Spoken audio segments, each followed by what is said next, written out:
The huge chamber was filled with strange sounds. Different alien languages mixed together with weird smells and flashing lights. This was the Galactic Council, where 47 different alien species made decisions for the galaxy. Today, they were all looking at the humans who stood in the center of the room. Ambassador Lisa Morgan stood at the speaking platform. Her voice was clear and strong as she spoke to the thousands of aliens watching her. The translator machines made sure every alien could understand her words. Leaders of the galaxy, Lisa began, humanity asks to join the Galactic Council. We come in peace. We want to learn from you, trade with you, and work together to make the galaxy better for everyone. The response was immediate and cruel. Laughter filled the chamber. Not friendly laughter, but the mean kind that hurt. The aliens thought the humans were a joke.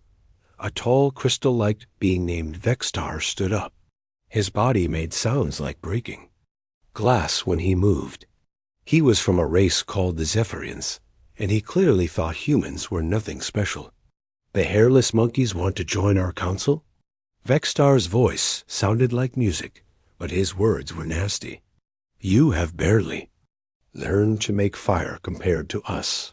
Your species is violent, stupid, and completely wrong for galactic society. Commander Jake Sullivan stepped forward. He was the head of Earth's military team. His face was serious and weathered from years of service. He stayed calm, even as the aliens insulted his species. We understand you have concerns, Jake said quietly, but we have faster-than-light travel now. We have colonies on 17 worlds. We have technologies that could help everyone. Stolen technologies, shouted another alien. This one looked like a giant snake with arms.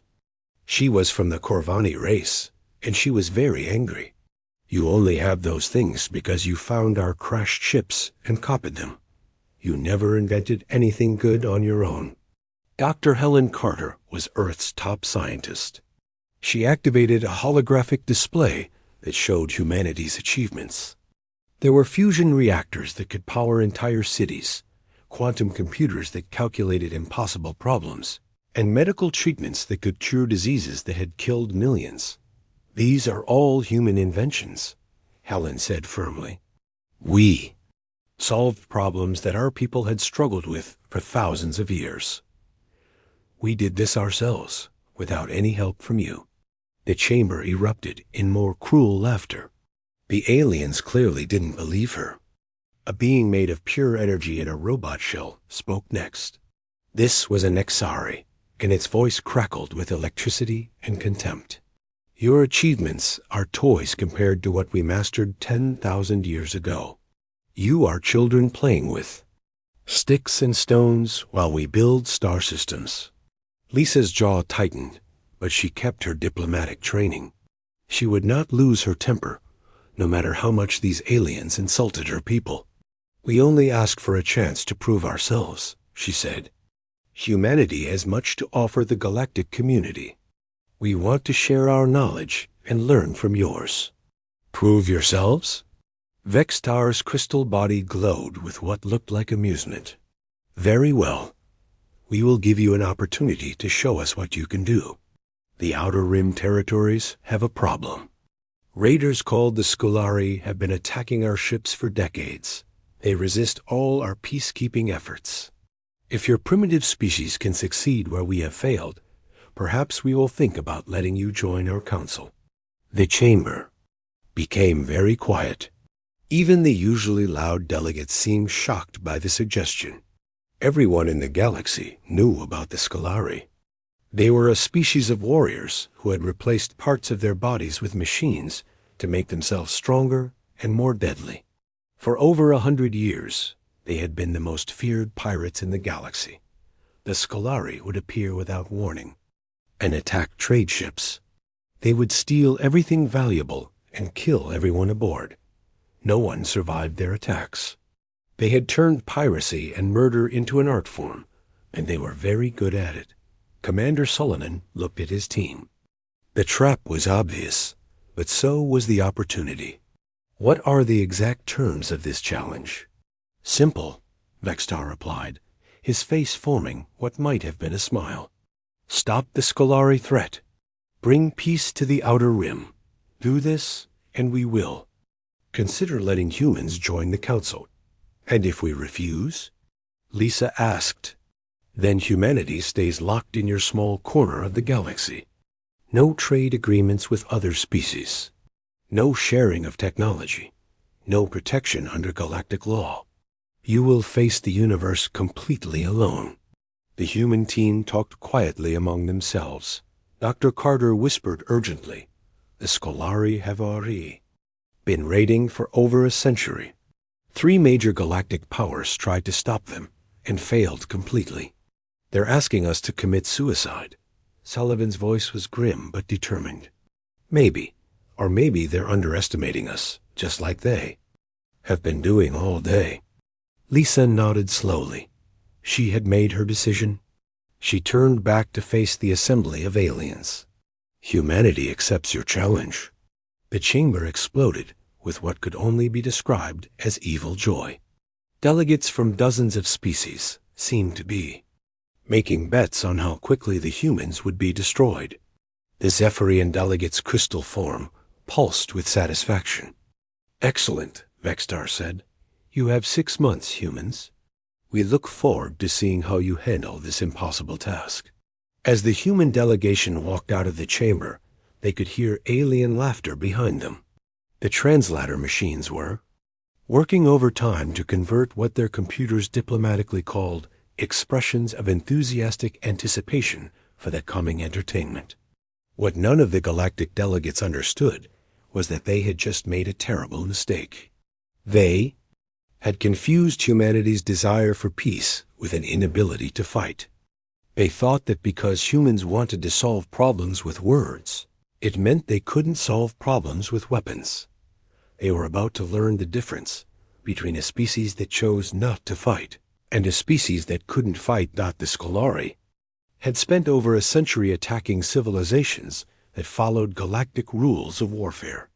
There were rules about what targets you could attack, rules about how many casualties were acceptable, and rules about where you could and couldn't fight. The Scolari had learned to exploit every rule and every hesitation they had never faced. An enemy that viewed the complete elimination of a threat as not just acceptable, but necessary. In 6 months, the galaxy would discover what happened when you cornered a species that had spent its entire evolution as hunters. Humans were persistence, predators. When they decided something needed to be eliminated, they didn't stop until the job was finished. The aliens would learn why humanity's own history was written in blood and fire. They would understand that humans had fought wars that lasted decades, conflicts that consumed entire continents, and battles where victory meant the complete destruction of the enemy. And they would realize, far too late, that the warning they had ignored wasn't about human weakness. It was about human mercy. The Scolari thought they were the apex predators of the galaxy. They had ruled through fear and violence for over 100 years. No one had ever seriously challenged their supremacy, but they had never met humans before. The galaxy was about to learn what happened when an unstoppable force met an immovable object. The Scolari were used to being the unstoppable force. They were about to discover that humans were the immovable object, and when this conflict was over, there would be no doubt about which species deserved to walk among the stars. The USS Vengeance floated in the darkness of space like a waiting predator. Captain Ryan Blake stood on the bridge of his ship, studying the computer screens that showed the aftermath of the latest Scolari attack. Another merchant ship had been destroyed, and once again, there were no survivors. "How many dead this time?" Blake asked his second-in-command, Commander Amy Foster. "All of them, sir. 63 crew members. The Scolari took everything valuable and threw the bodies into space." Amy's voice was calm and professional, but Blake could hear the anger underneath. Lieutenant Marcus Webb looked up from his computer station. He was the ship's intelligence officer and he had been tracking the Scolari for weeks. Sir, we know. Which group did this? It's the same raiders who hit the research station last week. They call themselves the Bloodclaw Clan. Blake nodded grimly. The Scolari worked in groups called clans. Each clan tried to be more brutal and profitable than the others. The Bloodclaw Clan had been particularly active lately, and their attacks were getting bolder. What's their pattern, Lieutenant? Webb brought up a three-dimensional star map. Red dots showed where the attacks had happened. They hit targets along the main trade route, then retreat to the Typhon Nebula to split up their stolen goods. They use hit-and-run tactics. They never stay in one place long enough for anyone to catch them. How long until they move to their next target? Based on their previous attacks, about 18 hours, sir. Blake studied the tactical situation carefully. The Galactic Council's previous attempts to deal with the Scolari had been predictable. They sent large fleets with formal declarations of war. They followed rules about what they could and couldn't attack. They warned civilians to stay away from battle zones. The Scolari had learned to exploit every rule and every limitation. Humanity would follow no such rules. Helm set course for the Typhon Nebula. Use all stealth systems. Commander Foster moved closer to Blake. Sir, the Typhon Nebula is neutral space under galactic law. If we attack them there, the Council might object. The Galactic Council gave us 6 months to solve the Scolari problem, Blake said firmly. They didn't tell us how to do it. And since they made it clear that humanity isn't welcome in their club, I don't see any reason to follow their rules. The bridge crew worked quietly as the Vengeance changed course. Human ships were different from the massive, slow vessels that other alien races preferred. Human ships were built for speed, stealth, and devastating firepower. The Vengeance was a perfect example of human military engineering. 18 hours later, they found their target. The Bloodclaw Clan had hidden their ships in an asteroid field deep inside the nebula. Their vessels were scattered among the floating rocks while they sorted through their latest stolen goods. Long-range sensors detected 15 Scolari ships of different sizes, from small fighters to a massive ship that served as their mobile headquarters. Analysis, Lieutenant Webb? The big ship is the clan leader's vessel. It's a converted mining ship with heavy armor and lots of weapons. About 3,000 Scolari on board, plus any prisoners they might be keeping to sell as slaves. Blake's expression became even more serious. The Scolari slave trade was one of their most profitable and disgusting businesses. Any sign of current prisoners? Can't tell, sir. The nebula is interfering with our detailed scans. Then we assume there are innocent people aboard and plan accordingly. Blake turned to his weapons officer. Commander Mitchell, I want options for boarding that ship. We need to check for prisoners before we can destroy it.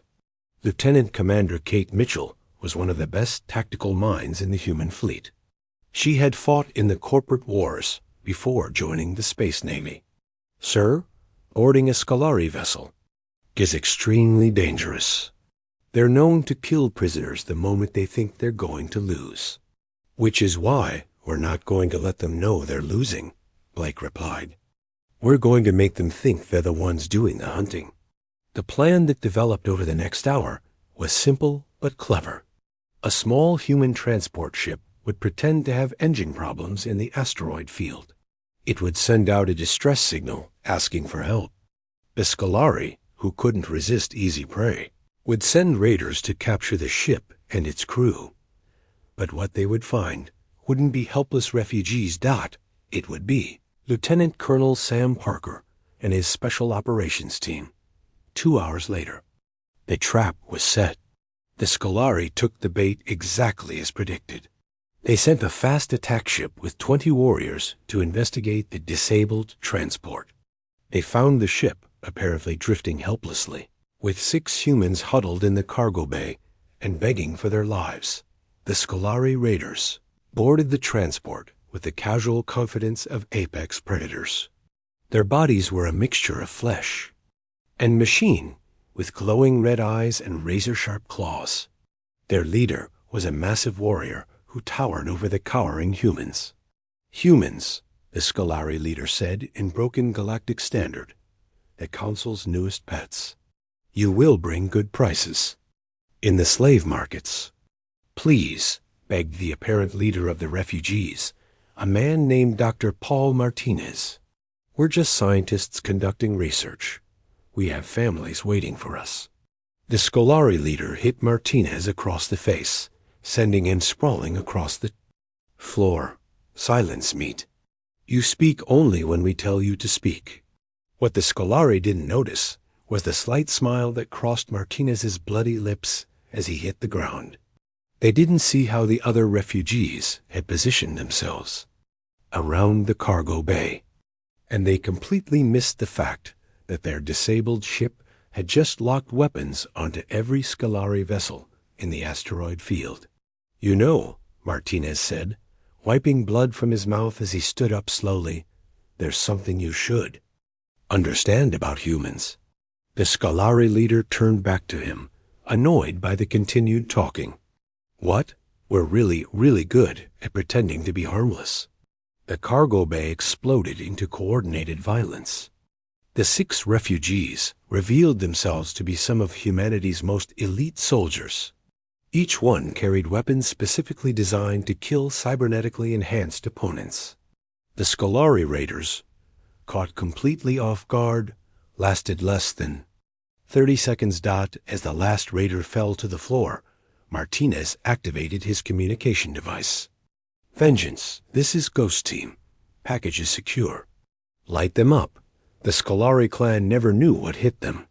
The human ship they thought they were hunting had been sending precise targeting information to hidden human warships throughout the operation.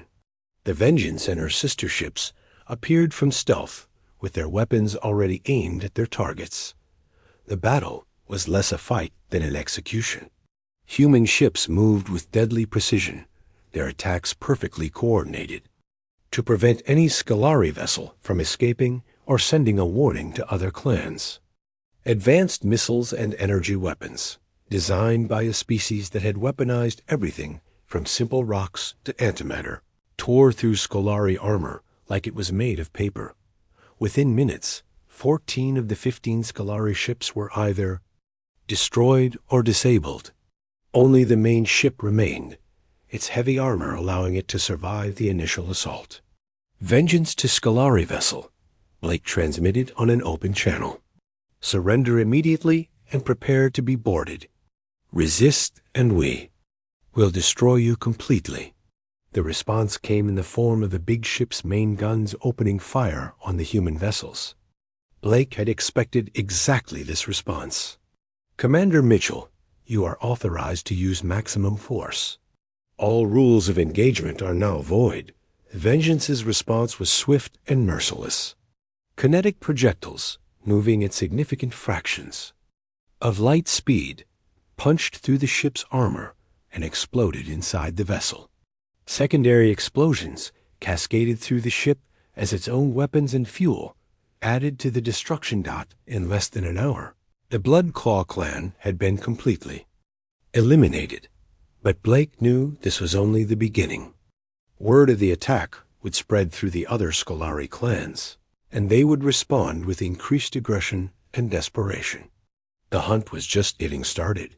What the Scolari didn't understand was that they had started this fight with a species that had spent its entire evolutionary history as persistence predators. Humans didn't just defeat their enemies in battle and then negotiate peace treaties. They hunted them to complete extinction. The Bloodclaw clan had been the first to fall. They would definitely not be the last.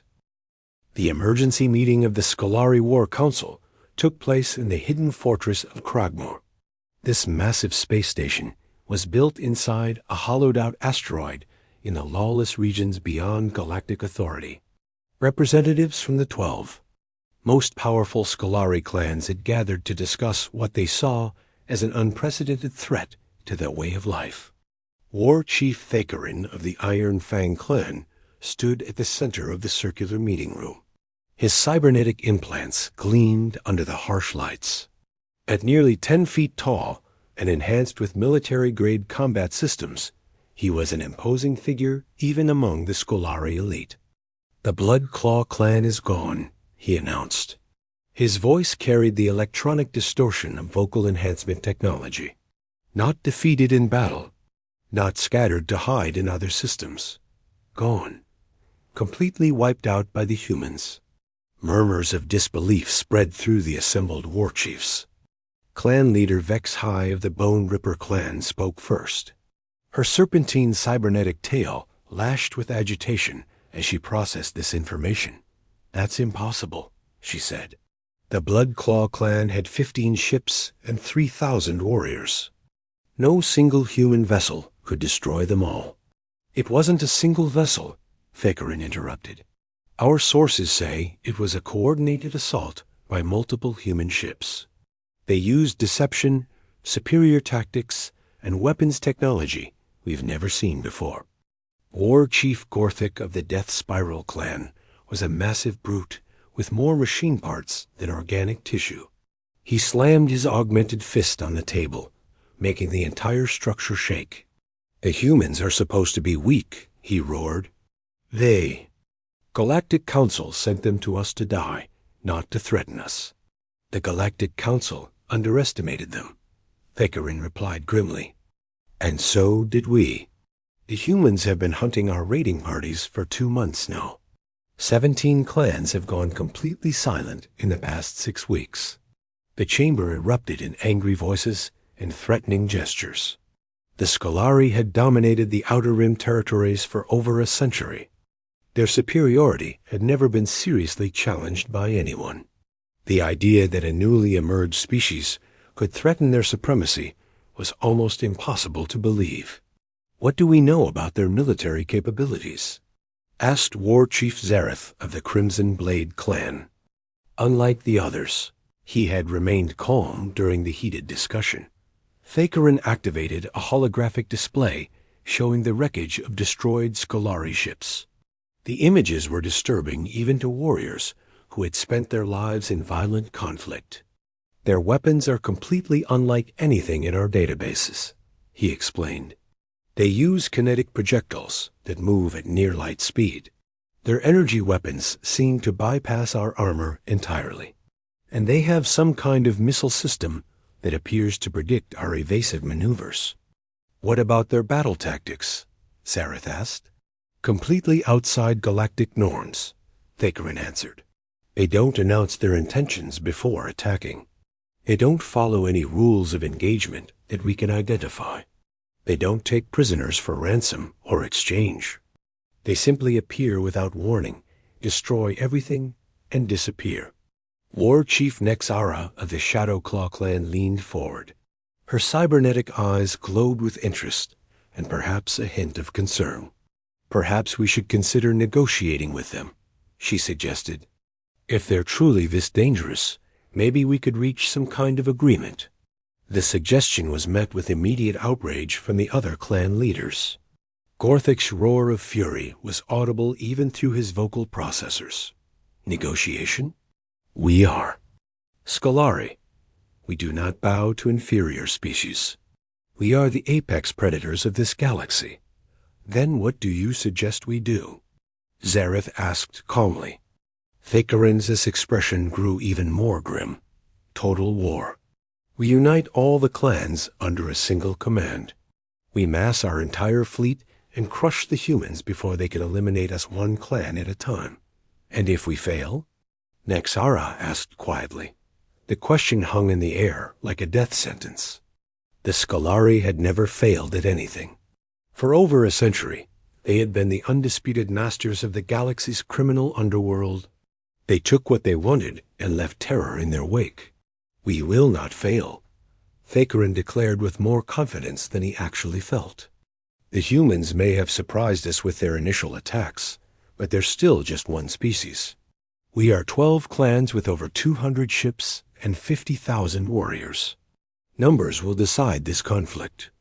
What Thakarin didn't know was that his secure reading was being monitored by human intelligence. Deep in the asteroid's structure, a device no larger than a grain of sand recorded every word, every gesture, and every tactical detail discussed in the chamber. Dr. Lisa Chun, head of Human Intelligence Operations, reviewed the recordings from her command center aboard the USS Retribution. The ship hung in empty space 3 light years from Kragmar, completely invisible to Scolari sensors, thanks to advanced stealth technology. "Well," she said to her team, "now we know exactly where they are and what they're planning to do." Commander Rick Adams, her second in command, studied the tactical data they had gathered. 50,000 warriors and 200 ships. They're bringing everything they have to this fight. "Good," Sean replied without hesitation. "It'll save. Use the trouble of hunting them down individually across the galaxy." She opened a secure communication channel to Fleet Command. Within minutes, Admiral Karan Foster appeared on the main screen. Her expression was serious and focused. "Dr. Chun, what's your assessment of the situation?" "The Scolari are planning a coordinated assault on human positions, Admiral. They're gathering their entire military force at Kragmar. This is our opportunity to end the threat permanently." Foster nodded her understanding. "How much time do we have to prepare?" Based on their discussion, they plan to move in 72 hours. "That gives us enough time to position our forces exactly where we want them." "And what's our strategy going to be?" Chun smiled, but there was no warmth in the expression. It was the smile of a predator who had cornered her prey. "We're going to give them exactly what they want, Admiral. A final decisive battle. But it won't be the battle they're expecting." The next 72 hours saw the largest mobilization of human military forces since the corporate wars of the previous century. Ships from across human space converged on coordinates that would intercept the Scolari fleet. But these weren't the massive, slow-moving vessels that other galactic civilizations preferred. The human fleet was built around the principles of speed, stealth, and overwhelming firepower. Each ship was crewed by personnel who had grown up hearing stories of humanity's bloodiest conflicts. These were warriors who understood that sometimes, to preserve peace and protect innocent lives, you had to wage war without any mercy whatsoever. Captain Ryan Blake found himself in command of the lead attack squadron.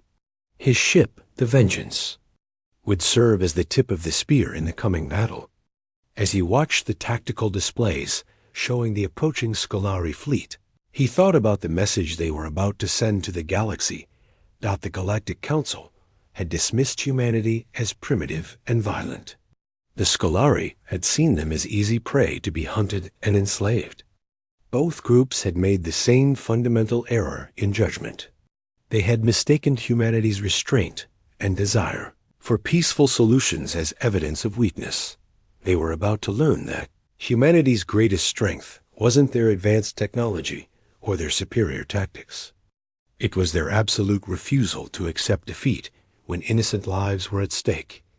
The Scolari were coming to wage war against what they thought was a weak and defenseless species. Instead, they would find complete and total extinction waiting for them in the cold darkness of space. In the mathematics of space warfare, numbers certainly mattered. But so did experience, superior technology, and the willingness to do absolutely whatever was necessary to protect your people from those who would harm them not. The Scolari had superior numbers on their side. Humanity had everything else that actually mattered. The final battle was about to begin, and only one species would survive to tell the story. The Scolari fleet emerged from hyperspace in perfect battle formation. 12 clan battle groups spread across a massive area of space, their ships gleaming with weapon systems and thick armor plating. War Chief Thakarin stood on the bridge of his flagship, the massive dreadnought called Bone Crusher, and looked at what he believed would be humanity's final doom.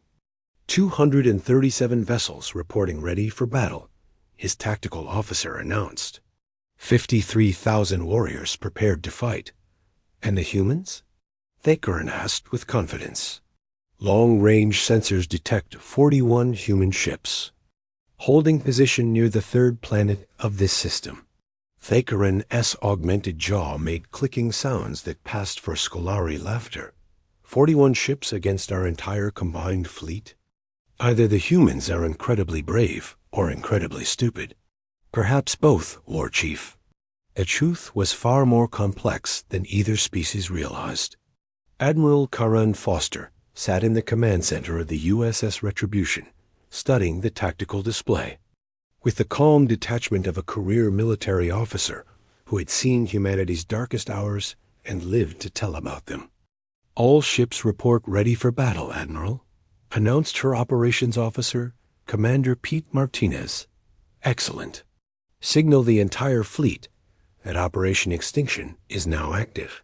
What the Scolari sensors couldn't detect were the additional 87 human vessels positioned throughout the star system. Their advanced stealth systems made them completely invisible to conventional detection methods. The Scolari also couldn't see the massive orbital weapons platforms that had been secretly deployed around the system's asteroid belt.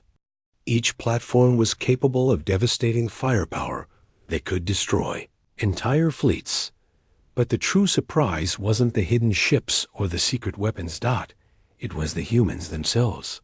War Chief Thakarin opened a communication channel to the human fleet. His voice carried the arrogance of someone who had never truly been challenged in battle. "Humans, you are outnumbered more than 5 to 1. Surrender now, and we will grant you the honor of dying in individual combat rather than spacing you like garbage." The response came from Admiral Foster herself. Her voice carried across the void with deadly calm that made experienced warriors nervous. "War Chief Thakarin of the Iron Fang clan, you are in violation of multiple galactic laws regarding piracy, slavery, and murder. Surrender immediately and prepare to be taken into custody for trial." The Scolari War Chief's laughter was audible across the communication channel. "You offer us surrender? You, who are about to be completely destroyed. Your species' arrogance will be the cause of your extinction." "We offered you mercy," Foster replied with ice in her voice. "You have chosen extinction instead." The communication channel closed, and the battle began immediately. The Scolari attacked with the brutal efficiency that had made them the terror of the Outer Rim for over a century. Their ships moved in coordinated attack waves, filling space with energy weapons and kinetic projectiles. They had fought this exact battle 1,000 times against other species. The plan was always the same: overwhelm the enemy with superior numbers, break their battle formations, then close in for the final kill. But the humans didn't fight like any other species the Scolari had ever encountered. The moment the Scolari opened fire, every stealth ship in the star system revealed itself simultaneously. The Scolari found themselves not outnumbering the humans 5 to 1, but facing a nearly equal force that had been lying in wait like a pack of wolves preparing to strike. "This is impossible," Thakarin roared as his tactical display suddenly lit up with new enemy contacts appearing from nowhere. "Where did all these ships come from?" His answer came in the form of antimatter torpedoes and kinetic bombardment rounds that struck his ship's shields with devastating force. The humans weren't fighting a defensive battle to protect their territory. They were executing a carefully planned ambush designed to destroy every single Scolari vessel. Captain Blake, commanding the Vengeance in the thick of the brutal fighting, watched as Scolari ships died around him in brilliant explosions. Human vessels moved with predatory grace, their attacks precisely coordinated to prevent any enemy ship from escaping the battle zone or calling for reinforcements from other Scolari clans. "Sir," reported his tactical officer, "multiple Scolari vessels are attempting to retreat from the battle." "Negative," Blake replied without hesitation. "No survivors, no witnesses, no escapes. Execute Directive 7 immediately. Directive 7 was a military contingency plan that had been developed during humanity's darkest and most desperate conflicts. It was simple in concept and absolutely terrifying in execution. Total annihilation of enemy forces with no possibility of escape, surrender, or survival. The human ships moved with deadly precision to surround the entire Scolari fleet. There, formations created an impenetrable cage of overlapping firepower. Advanced targeting systems, guided by artificial intelligence that could calculate thousands of variables per second, ensured that no shot was wasted and no target could possibly escape. War Chief Gorthic of the Death Spiral clan found his massive ship surrounded by 3 smaller human vessels. Their weapons were tearing through his armor with contemptuous ease. "This is completely impossible," he roared at his crew. "Our ships have the most advanced technology in the galaxy." His science officer, one of the few Scolari who studied technology, rather than simply used it in battle, looked up from his console with growing horror in his cybernetic eyes. "War Chief, their weapons and defensive systems, they're not based on any known technology. It's as if they designed every single system specifically to counter our defenses and exploit our weaknesses. And they had done exactly that." Humanity had spent months studying captured Scolari technology, analyzing their battle tactics, and developing specific countermeasures for every aspect of Scolari military doctrine. Every human weapon had been optimized to penetrate Scolari armor. Every defensive system had been calibrated to deflect Scolari attacks. Every tactical procedure had been written with one single goal in mind: the complete and permanent destruction of the Scolari threat. The battle raged for 3 brutal hours, but the final outcome was never truly in doubt. One by one, Scolari ships died in brilliant flashes of light and expanding clouds of debris. Their superior numbers meant absolutely nothing when faced with superior technology, better tactics, and more experienced training. War Chief Thakerin, his flagship crippled, and his once mighty fleet in complete ruins around him, made one final, desperate transmission to the human fleet. "Humans, I demand to speak with your commanding officer. Under established galactic law, you must accept our formal surrender." Admiral Foster's response was colder than the vacuum of space itself. "You forfeited any protection under galactic law when you chose to prey on innocent civilian populations. For over a century, there will be no surrender accepted. No mercy will be shown. No survivors will be permitted." "You cannot do this," Thakerin screamed. "The Galactic Council will never allow such brutality." "The Galactic Council gave us 6 months to solve the Scolari problem permanently," Foster interrupted with finality. "They didn't specify our methods. Today, that problem is completely solved. The Bone Crusher died in a massive cascade of secondary explosions as human kinetic weapons punched through its hull and detonated the ship's weapon stores and fuel reserves. War Chief Thakerin's last sight was the cold stars of space as his mighty flagship came apart around him like tissue paper. By the end of the 4th hour of battle, the Scolari fleet had completely ceased to exist. 237 ships, 53,000 warriors, and over a century of terror had been permanently erased from the moist galaxy in a single afternoon of methodical destruction. But the humans were far from finished with their work. 6 months after the last Scolari base had been reduced to floating debris, the Galactic Council reconvened to address humanity's application for membership.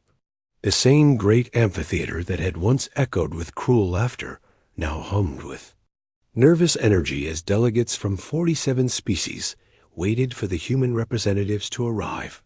Ambassador Lisa Morgan entered the chamber with the same quiet dignity she had displayed 6 months earlier, but everything else had fundamentally changed. The human delegation now included Admiral Karen Foster, Dr. Lisa Chun, and Captain Ryan Blake. These were names that had become legendary across the galaxy, synonymous with the complete annihilation of the most feared predators in known space. Zephyrian delegate Vextar rose from his crystalline seat with considerably less arrogance than he had shown during humanity's first appearance. His voice carried none of its previous mockery. Ambassador Morgan, the Galactic Council, acknowledges that humanity has fulfilled the terms of our agreement.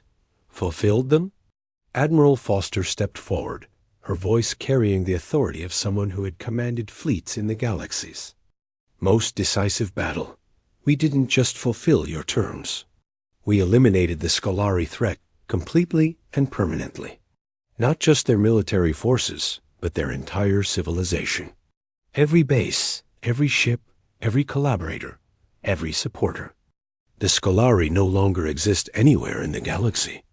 Uncomfortable murmurs rippled through the assembly like waves. The complete extinction of an entire species was something that most galactic civilizations considered unthinkable, even when that species was universally regarded as evil. The Scolari had been brutal pirates and murderers, yes, but genocide was a line that civilized beings simply didn't cross. Yes, Vextar continued very carefully, your methods were extremely thorough. However, the Council has developed some concerns about humanity's approach to conflict resolution. Dr. Chun smiled, but there was no warmth or friendliness in the expression. Concerns? 6 months ago, the Scolari were terrorizing your trade. Roots enslaving your citizens and murdering anyone who dared to oppose them. Today, they're completely extinct. I would think the results speak for themselves quite clearly. The Corvani delegate, her serpentine form coiled with obvious tension, spoke next. Her voice trembled slightly as she addressed the humans. But surely, there could have been a more diplomatic solution? Some form of negotiation? Containment in prison systems? Rehabilitation programs for the criminals? Captain Blake laughed, but it was a sound completely devoid of humor or warmth. We tried diplomacy 6 months ago, right here in this very chamber. You laughed at us and called us primitive monkeys. As for rehabilitation, tell me, delegate, how exactly do you rehabilitate a species that spent over a century perfecting the art of torture, murder, and slavery? The point we're trying to make, interrupted the Nexari delegate, is that humanity's response was disproportionate to the threat. Yes, the Scolari were dangerous criminals, but complete extinction? That's not justice. That's something far more disturbing. The word you're looking for is effective, Admiral Foster finished coldly. Our response was effective. Vextar's crystalline form pulsed with visible agitation. Humanity's methods are simply too extreme for civilized galactic society. The Council has decided that while we certainly appreciate your assistance with the Scolari problem, we cannot offer full membership to a species that resorts to genocide as their first option. The human delegation exchanged meaningful glances. Lisa Morgan stepped forward, her diplomatic training evident in her carefully composed response. I see. And what exactly are you offering us instead? Provisional membership, Vextar announced with what he clearly thought was generosity. Limited trade agreements, restricted access to certain advanced technologies, and mandatory oversight of any future military operations. Essentially, humanity would be a junior partner in galactic affairs, supervised by more experienced and civilized species. The silence that followed was absolutely deafening. For long moments, the only sound in the massive chamber was the hum of life support systems and the nervous clicking and chittering of various alien. A-N-T-O-M-I-E as Dr. Chun was the first human to speak, her voice deceptively calm and controlled. Let me make absolutely sure I understand this correctly. 6 months ago, you told us that the Scolari problem was completely unsolvable. 3 major galactic powers had tried and failed to deal with them. You sent us to die as a form of entertainment for this assembly. That's not exactly how we would characterize our challenge. Vextar began weakly. "We didn't just solve your impossible problem," Chun continued, her voice rising with controlled anger. "We eliminated it so thoroughly and completely that future generations will only know the Scolari from historical records and museum displays. And your response to this incredible achievement is to offer us junior partnership under your direct supervision?" The Nexari delegate's mechanical form sparked with what might have been embarrassment. Humanity must understand that genocide is simply not acceptable behavior in civilized galactic society. "Genocide?" Blake interrupted sharply. "Is that what you call it when you eliminate a direct threat to millions of innocent lives? Tell me, Delegate, how many of your own people did the Scolari kill while you were debating the ethics and morality of stopping them?" The question hung in the air like an accusation of murder. The uncomfortable truth was that thousands of civilians had died in Scolari raids while the Galactic Council endlessly debated appropriate responses and followed rules of engagement that the pirates simply ignored. Admiral Foster stepped into the center of the chamber, her presence commanding immediate attention from every delegate in the vast space. "Ladies, gentlemen, and assorted beings of the Galactic Council, you seem to be operating under the impression that humanity needs your approval to exist and operate in this galaxy. Without Council membership, humanity cannot legally engage in interstellar trade, access advanced technologies, or," Vextar began desperately. "Cannot what?" Foster asked with dangerous calm. "Trade with other species? We've already established direct commercial relationships with dozens of civilizations. Access advanced technology? Our scientists have reverse engineered most of your supposedly advanced systems and improved upon them significantly. Defend ourselves? I think recent events have demonstrated our capabilities in that particular area quite clearly." The implications of her words sank in slowly across the assembled delegates.